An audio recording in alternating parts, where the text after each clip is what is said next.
सम्पूर्णलाई नमस्कार। म मन्जा विश्व। आज पनि म हजुरहरूलाई नयाँ अनि फरक खालको ठाउँको बारेमा केही कुरा जानकारी गराउँदैछु।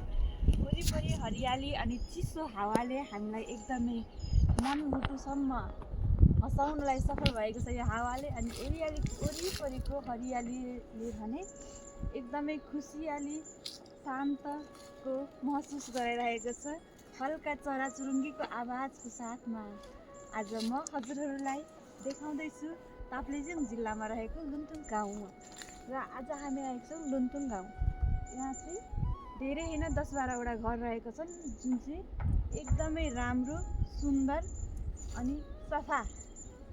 गाउँमा भए पनि एकदमै सफा, चिसो हावापानी, एकदमै मिठो पानी छ। यहाँको चाहिँ मूलको पानी एकदमै राम्रो रहेको छ।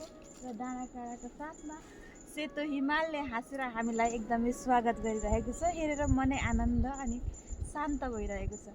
र आज हजुरहरूलाई यो दृश्य देखाउँदाखेरि एकदमै खुसी छु। हजुरहरूलाई के कस्तो लाग्छ हेरेर भन्न नभुल्नुहोला।